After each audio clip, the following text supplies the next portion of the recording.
مرحبا بالكل على محطة مادئة. مستمعينا مشاهدينا مرحبا بكم أينما كنتم وأينما تواجدتم. من أسعد الناس أن نكون بصحبتكم وبتقديم الفائدة لكم. يسعدنا باسمكم أيضا أن نرحب بضيفتنا الكريمة البروفيسور شرقاوي وفاء، كوتش وأستاذة جامعية. صباح النور، مرحبا بك معنا. شكرا. صباح الخير مدام فرحانة. أهلا بك.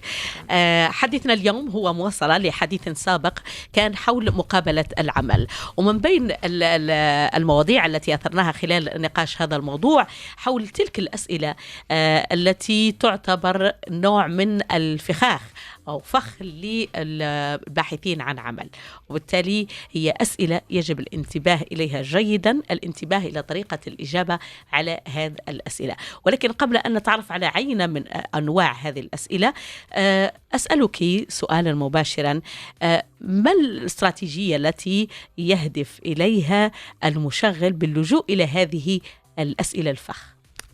شكرا مدام فرحانة. صباح الخير مدام ياسمين. صباح النور. لا مرحبا بك. بيخليك. لكن يمكن غير نقرب شوية. صوتها خافت دائما بعيد عن الميكروفون. السؤال ديال مدام فرحانة هي علاش شنو الغرض من لو ريكروتور كي لي سون بوت بوركوا il pose ces questions pièges. نقدر نقول على انه عنده ثلاثه اسباب رئيسيه pourquoi il pose ces questions pièges. N'oublions pas que dans un entretien d'embauche, le recruteur il essaie de choisir le candidat le plus distingué, les critères généralement sur lesquels on choisit un candidat, ce sont d'abord le candidat qui a les capacités techniques scientifiques par rapport au poste, celui qui a le côté motivation, il est motivé pour ce travail, et bien sûr le candidat qui aura une valeur ajoutée par rapport à ce poste. Le recruteur doit choisir. On sait très bien qu'actuellement il y a beaucoup de sites, beaucoup de cours, beaucoup de formations qui parlent de l'entretien d'embauche, des différentes questions qui sont posées, comment répondre, etc. Donc c'est devenu une manière... Tous les candidats peuvent se préparer par rapport à ça. Tout le monde le sait. Mais il doit avoir quelques questions imprévues, ce qu'on appelle les questions pièges. Ce sont les questions auxquelles le candidat ne s'attendait pas. Ça veut dire qu'il n'a pas pu préparer à l'avance, il n'a pas pu anticiper. Donc le recruteur par là, il cherche à savoir d'abord quel est le comportement du candidat face à l'imprévu, une question imprévue, comment il va se comporter. Voilà, une situation nouvelle, comment il va faire. Deuxièmement, face à une situation stressante, comment il va faire, parce que c'est nouveau pour lui, donc peut-être ça va le déstabiliser, ça va le stresser, donc comment il va faire pour réagir à ça, comment gérer cette situation. La troisième chose, bien sûr, comme j'ai dit, c'est pour le démarquer par rapport aux autres, parce que généralement, on trouve les candidats un peu un modèle standard. On a telle question, on a préparé telle réponse, donc on cherche quelque chose qui va démarquer le candidat, donc on cherche une question un peu spécifique pour pouvoir voir comment il va réagir, comment il va répondre, comment il va se distinguer par rapport aux autres candidats. طيب أنا أسأل يعني مثلا بالنسبة لمترشح أو لباحث عن عمل في مقابلة العمل يجمع معلومات، يعني باش نكون واضحين. نعطيك مثال، يعني أنا سأتوجه إلى شركة مثلا للتسويق، سأجمع كل المعلومات عن الشركة، قيمتها في السوق، معاملاتها، الأسهم ديالها، ارتفاع كذا، مشاكلها إذا كان من مشكل، وأسأل بالتحديد على كل ما يتعلق بهذاك المنصب اللي هم كيبحثوا عنه. يعني هذه هي المعلومات اللي أنا أقدر نجمعها.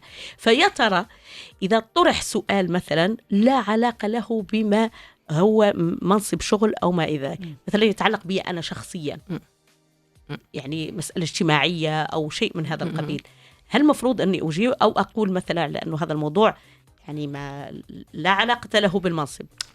Pardon, et si vous permettez, je rajoute une question sur la question de Farhana. Est-ce que je peux dire, est-ce que le candidat peut dire, je ne sais pas? هنايا هادو أسئلة اللي قلت مهمين بزاف، وهذا المشاكل اللي كيعانيها فعلا الكانديدا في لونتروتيان دومبوش. أولا غادي نطرح شنو هما ثلاثة الأنواع د الأسئلة بيج اللي كيطرحهم posées par le recruteur. Quels sont les trois types de questions pièges? Première question piège, le genre, c'est catégorie, disons, de questions pièges. Déjà, c'est une question technique pointue par rapport au poste. Pointue, ça veut dire c'est pas des connaissances générales. On cherche vraiment une question très pertinente, très pointue qui rentre dans le vif du sujet, dont le but c'est de tester vraiment la maîtrise ou l'approfondissement des connaissances du candidat. Donc ici, la réaction, je vais en même temps dire qu'est-ce qu'il faut faire pour le candidat. Alors, il ne connaît pas. Supposons qu'il ne sait pas. Dans ce cas, il vaut mieux dire je ne sais pas, question très importante, question pertinente. J'ai pas eu l'occasion dans mes études ni dans mes expériences professionnelles précédentes ou mes stages d'avoir affaire à ça, mais je vais chercher parce qu'effectivement ça fait partie de mon domaine. Sinon, s'il peut donner une autre réponse qui est proche de la réponse, pourquoi pas aussi. C'est une manière, disons, d'échapper sans trop échapper. Mais l'honnêteté, est-ce que finalement, c'est pas la meilleure façon de s'en sortir ? Pour le candidat, au lieu d'essayer de deviner une réponse, pour ne pas dire « je ne sais pas », est-ce que parfois dire « je ne sais pas », c'est pas la meilleure façon de répondre parce que ça veut dire, comme vous dites, « je ne sais pas », expliquer pourquoi, parce qu'éventuellement, je ne suis pas tombée dessus ou l'occasion ne s'est pas présentée. Mais en effet, vous soulevez là un point qui est très important et je devrais m'y pencher. Donc, en fait, ça donne l'image, je pense, aux recruteurs que vous connaissez vos limites, mais vous savez aussi comment y remédier. Tout à fait, c'est ce qu'on a dit la dernière fois. Si vraiment c'est une question où je ne connais pas la réponse, tout à fait, il n'y a rien qui s'approche, rien du tout. Il vaut mieux être honnête que menteur. Il vaut mieux être sincère qu'un menteur. Pourquoi ? Parce que déjà, si tu mens, peut-être avec d'autres questions, il va approfondir et on va tomber dans des contradictions. Donc c'est mal vu parce que si on ment, on va perdre la crédibilité. Il vaut mieux gagner la crédibilité que gagner, disons, une réponse ou bien gagner un poste. Exact. Parce qu'on respecte mieux un candidat qui est crédible, qui est honnête, qui sait ce qu'il ne connaît pas, mais il est prêt à apprendre. C'est ce qu'on a dit l'autre fois. On cherche le candidat qui est conscient de ce qu'il sait, ce qu'il ne sait pas, quelles sont ses compétences, quelles ne sont pas ses compétences, et qui est tourné vers l'apprentissage et l'évolution. Donc, il vaut mieux que je dise que je sois sincère, que je dis non, je ne connais pas. Effectivement, c'est très, très intéressant, mais je ne connais pas. Mais c'est quelque chose que je dois approfondir, je dois connaître. Donc, être sincère et honnête que par un menteur, qu'on peut tomber par là aussi dans la contradiction et ça passe très mal. C'est-à-dire que c'est une personne à laquelle on ne peut pas confiance parce que sur le milieu professionnel, on cherche des personnes crédibles, auxquelles on peut faire confiance, etc., même s'ils ne connaissent pas. Parce que la perfection n'existe pas. Et le plus important, c'est de travailler sur soi-même. C'est être conscient, on le répète encore une fois, c'est être conscient et être tourné vers l'évolution. Parce qu'on ne sera jamais parfait, c'est ça la vie. Depuis notre naissance jusqu'à notre mort, on ne fait que apprendre. Et les gens qui pensent qu'ils connaissent tout, ça va pas du tout, c'est l'arrogance. ولكن في الغالب هناك من الأشخاص من بالنسبة له الجواب لسؤال معين لا أعرف مباشرة يضعك في خانة. هناك من الأشخاص من يضعون الأشخاص في خانات معينة ولا يخرجونه. اكتفى بأنه قال في السؤال الأول في الجواب الأول على أنه لا يعرف، إذن لا أمل من أنه سيجيب عن الأسئلة الباقية. بالتالي من البداية يخضع لك فكرة. Dans ce cas-là, c'est un mauvais recruteur. À mon avis, si on c'est un mauvais jugement de ma part, je ne devrais pas, mais... À mon avis, comme il a dit Madame Yasmine, peut-être c'est un mauvais recruteur. À mon avis, si une fois, je dis que je ne connais pas, et bien sûr, la question est en relation avec mon travail, relation avec ma spécialité, relation avec mon domaine, et je dis que je ne connais pas une fois, ok. Mais une deuxième fois, je ne connais pas, troisième fois, je ne connais pas, alors je suis désolée. Cette fois-ci, je passe par quelqu'un d'incompétent. Pour une fois, oui, ça peut marcher. Mais si tout le temps, je ne connais pas, alors que c'est en relation avec mon domaine, ben alors là, non, il faut revoir. Ça veut dire, soit il y a un problème au niveau vraiment de compétence, soit un problème au niveau de préparation, soit quelque chose comme ça. Mais une fois, deux fois, à la limite, non, le recruteur, je pense qu'il est assez clairvoyant, assez intelligent, assez logique pour se dire que même lui-même, il ne connaît pas tout. Même si on a des années d'expérience, on tombe parfois sur une situation pour laquelle on n'a pas de réponse, parce que c'est nouveau, c'est ça la vie. Il y a toujours du nouveau, il y a toujours des choses qui nous échappent. On n'est pas un maître du savoir, on est des éternels apprentis, comme on dit. في كل لحظة نتعلم ونتعلم. On apprend tout le temps, ouais. سؤال أيضا يمكن لا يتوقعه يعني الباحث عن العمل. من غير المعني مباشرة بالمنصب. قلتي على أنه أول سؤال يطرح دائما بعلاقة حول ما يمكن أن تجيده للمنصب. السؤال الفخ الذي لا علاقة له بالمنصب ولكن يريد أن يعرف في جوانب من جوانب شخصيتك. Exactement. Donc, on a le premier type de question piège. Moi, je vais aborder trois. On a déjà abordé le premier. C'est une question très technique, très pointue pour tester le degré de maîtrise du candidat par rapport à son domaine. Deuxième type de question piège qui peut se poser, bien sûr, la question quel est votre défaut, quelle est votre qualité. C'est connu. C'est plus une question piège parce qu'on sait très bien que ça se pose dans les entretiens d'embauche. On a abordé l'autre fois comment s'y préparer. Ou bien on peut en parler en détail une prochaine fois. La deuxième question, c'est par rapport, comme vous avez dit, Madame Fakhana, c'est par rapport au comportement. Par exemple, la question suivante. Est-ce que vous êtes une personne confiante ? Est-ce que vous pensez que vous avez confiance en vous ? Est-ce que vous pensez que vous êtes assez compétent pour ce poste ? Donc, c'est une question qui est directement liée au comportement du candidat. Pardon, Lella, mais est-ce qu'il faut argumenter? Par exemple, répondre et dire oui, je mérite pleinement ce poste parce que, éventuellement, j'ai accumulé telle et telle expérience à travers des stages. Mais en même temps, à des jeunes qui démarrent dans la vie professionnelle, est-ce qu'on se connaît, est-ce qu'on connaît sa propre valeur, forcément? On se connaît de mieux en mieux. Ce sont les expériences de la vie qui font qu'on se connaît. Parce que, par exemple, je suis mise dans une situation donnée que j'ai jamais vécue. C'est à travers cette expérience du terrain que j'ai pu me découvrir. Donc, c'est pourquoi il faut multiplier les expériences de la vie. Je vais vous donner un exemple. Ouais. Par exemple, en France, dans les grandes écoles, il y a ce qu'ils appellent l'alternance. Ouais. Donc, 6 mois de stage et 6 mois de cours en alternance. Et ça, c'est très formateur pour les jeunes parce que d'abord, à chaque fois, tous les 6 mois, ils doivent chercher eux-mêmes un stage, passer des entretiens comme si c'était des entretiens d'embauche, et puis ils touchent au terrain avec des vraies responsabilités. Donc forcément, lorsque ce jeune va arriver ensuite pour chercher du travail et pour discuter lors d'un entretien d'embauche, échanger, eh bien, on ne peut pas dire qu'il manque d'expérience. Il a une expérience bien structurée.